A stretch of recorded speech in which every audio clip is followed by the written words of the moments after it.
It's February of 2023, and if you still believe that televised broadcast news is at all an acceptable way to receive information, then you gotta look at what's going on with these M&Ms.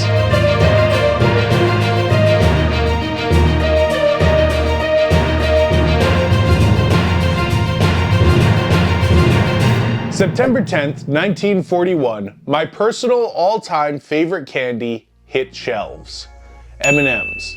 And they're great because the chocolate doesn't melt on your hands, only the color. In 1954, M&Ms first introduced their beloved mascots, human-size anthropomorphic M&Ms. First, this just started with the red guy and the yellow guy, but since then it's expanded to the entire M&M family. Television viewers would be treated to decades of these lovable candy men getting into candy-related trouble. For M&M's merchandising, these guys are key as well. First of all, look at the packs of M&Ms. Here they all are, getting into scrapes. Christmas time. You can't go one Christmas season without seeing the giant candy cane thing filled with M&Ms and the yellow guys right on top. Look at him, rubbing his belly. And Valentine's Day, forget about it. Everybody loves and has very strong opinions about the M&M spokes candies. To this day, you can't walk into a movie theater without hearing J.K. Simmons saying, "No, this is an envelope."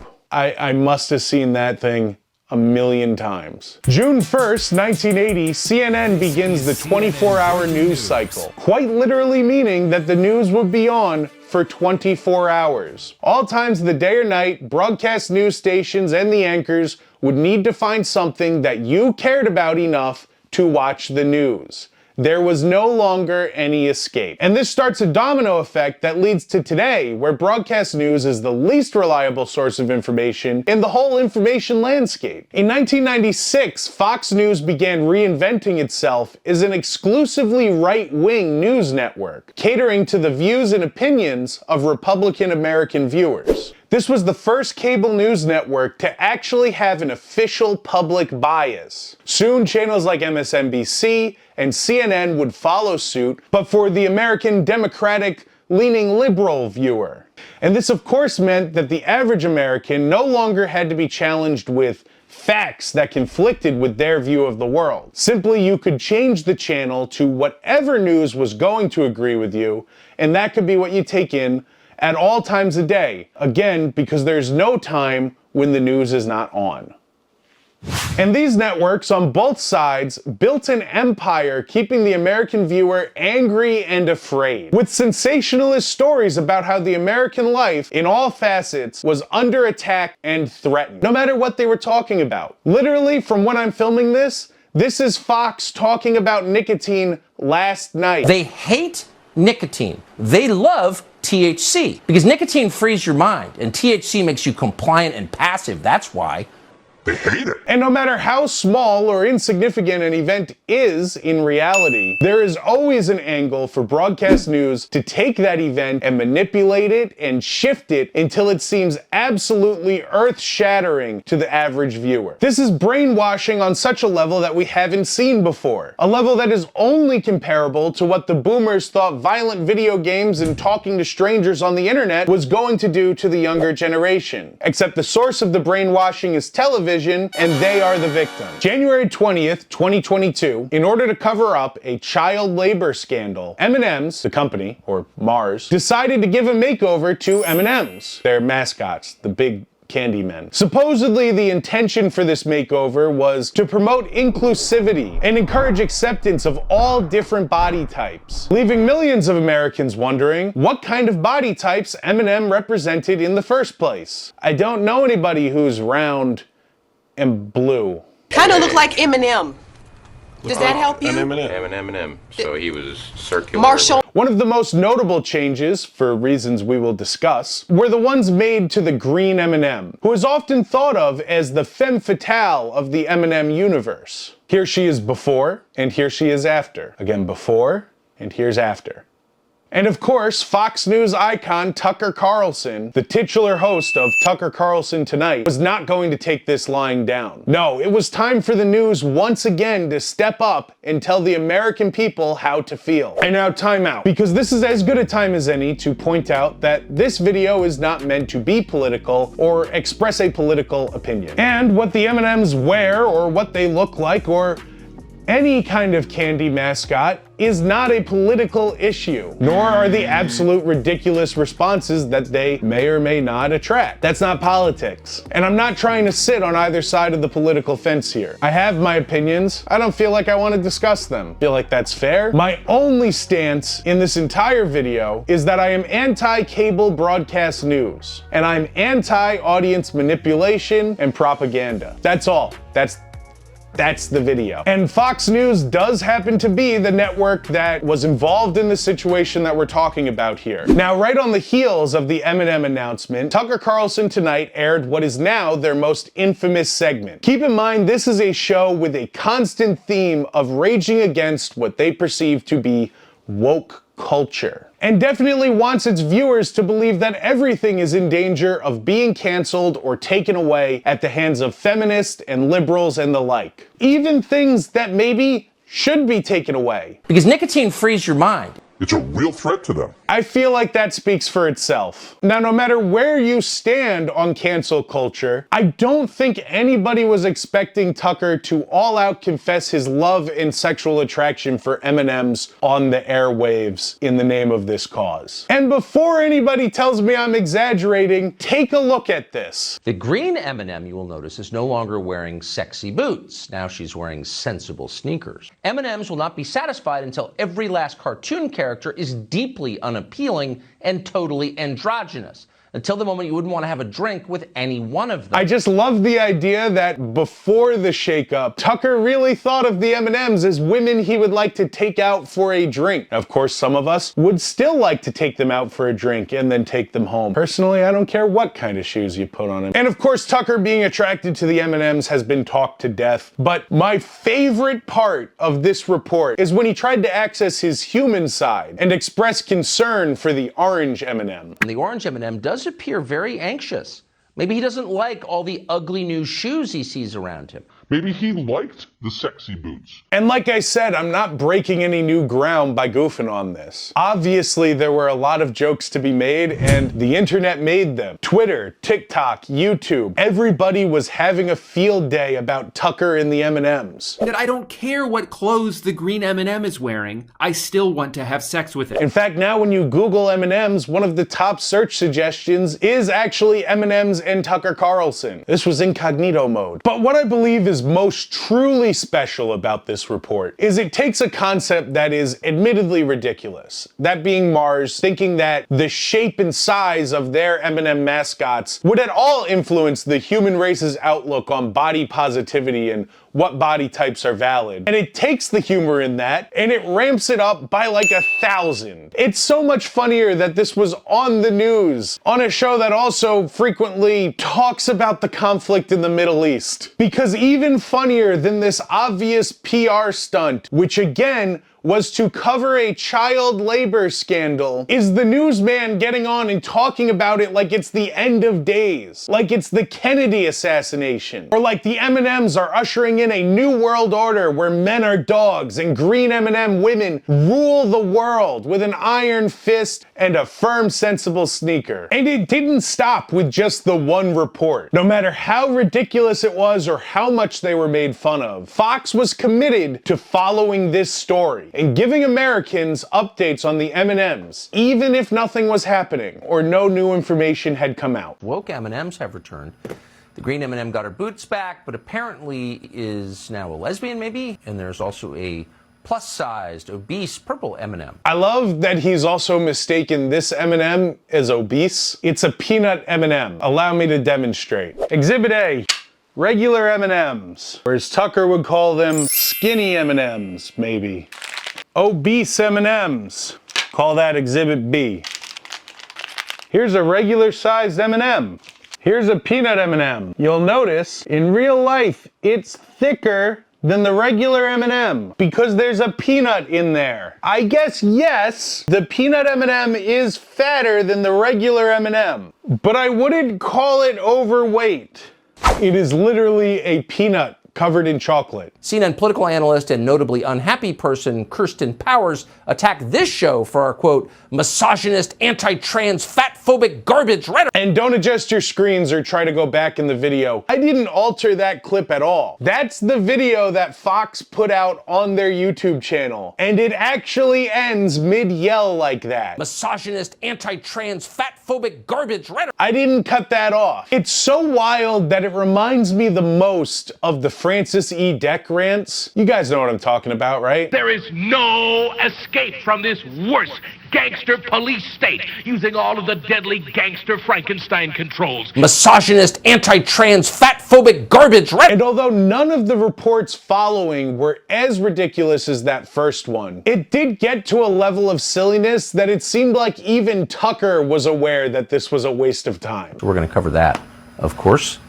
because that's what we do. Even though he couldn't say it in so many words. Or he'd roll his eyes at the camera before going into it. You could tell that this specific topic was wearing on him. So now that we've covered Fox, let's talk about the equally insane response from Mars and M&M. January of 2023, M&Ms found themselves more talked about than they had been in decades. The Tucker Carlson controversy had been going on for an entire year preceding this date, and Super Bowl time was upon them. As most companies know, the Super Bowl is one of the biggest advertising opportunities of the year, as it is one of the only times that people actually look forward to watching commercials. It is the biggest day for televised advertising hands down. And M&M's is no stranger to this kind of commercial. A Super Bowl spot typically costs $7 million for 30 seconds of airtime. So if you're M&M's and half the population is angry at you because the newsman says that the round green girl isn't sexy anymore, and the other half of the population is cheering you on because no matter what, they still want to sleep with the round green girl, you're put in a tough spot. Are you about to spend $7 million to show mascots who, no matter what, are going to make a segment of your audience unhappy?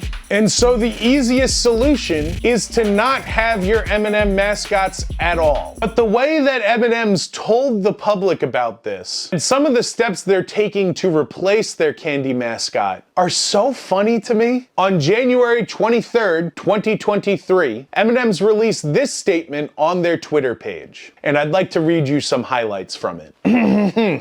America, let's talk. So right off the bat, we've got a real fireside chat thing going on here. In the last year, we've made some changes to our beloved spokes candies. We weren't sure if anyone would notice. And this feeds into what I was talking about before. They didn't make these changes to encourage conversation about body positivity. They don't care about that. This was a move for a quick softball headline to be published and keep a good positive light on M&M's during the midst of Mars's child slavery lawsuit. This was a distraction that you were supposed to forget. And the saddest thing is, it worked. The conversation about M&M's has been entirely about the shoes on the green M&M rather than the literal child slaves who make the green M&M. We definitely didn't expect it to break the internet. Or in other words, we didn't know Tucker felt so strongly. Also less sexy. But now we get it. Even candy shoes can be polarizing. We really didn't know Tucker felt so strongly. When you're totally turned off, they've won. Which was the last thing M&M's wanted, since we're all about bringing people together. We wanted to bring people together to forget about our child slavery practices, and just remember that only the color comes off on your hands, not the chocolate.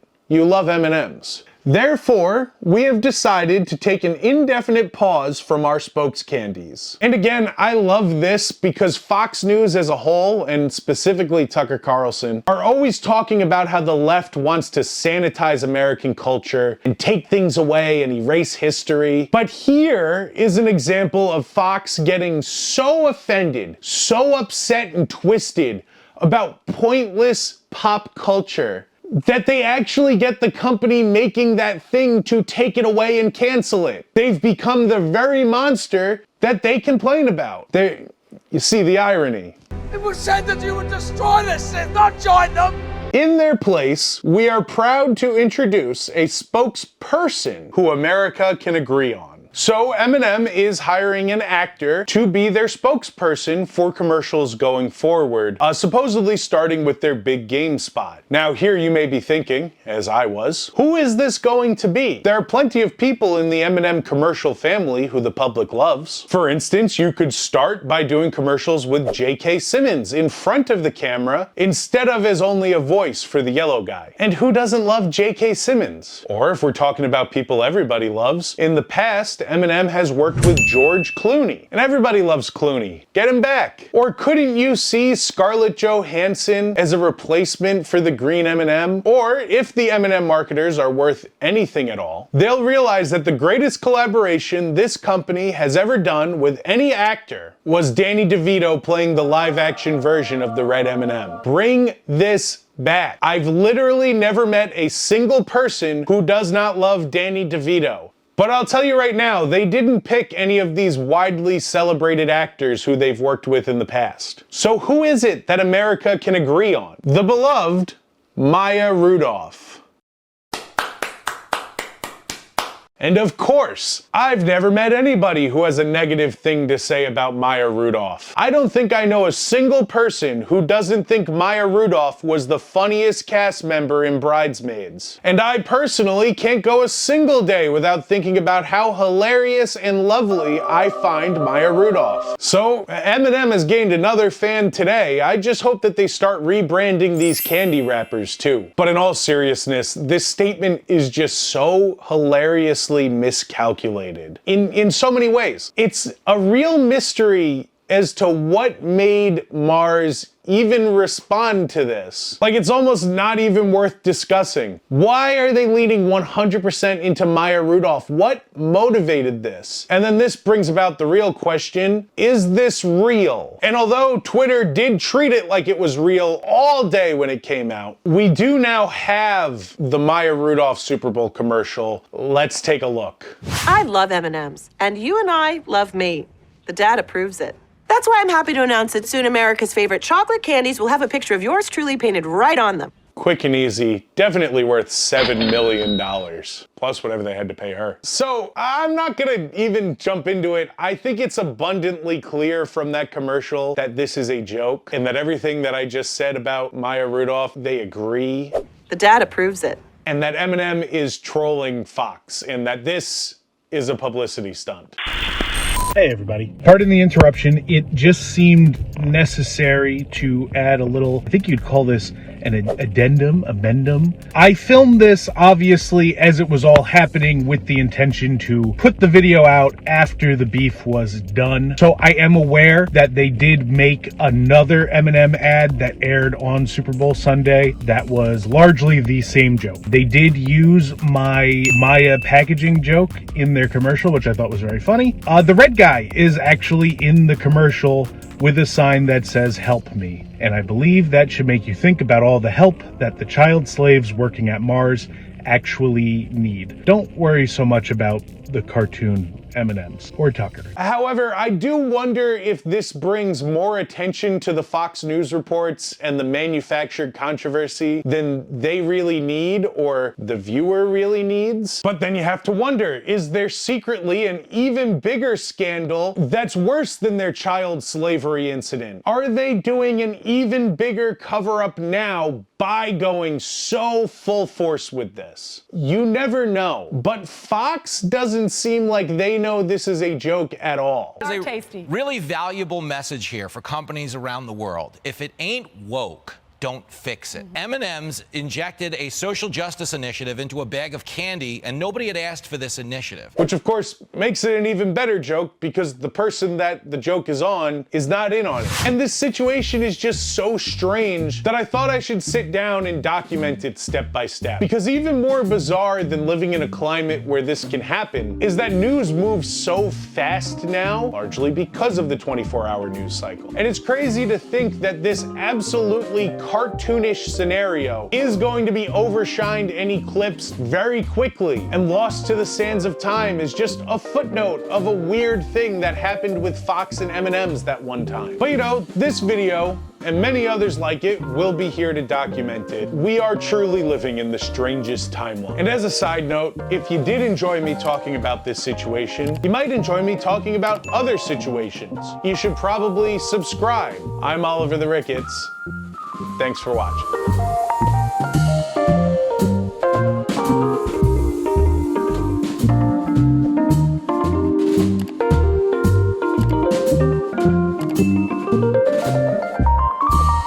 To cover a child label schedule. Need a cigarette, Tucker would say. What? That's what I said. What's the humming? What is the humming? September 10th, oh my God.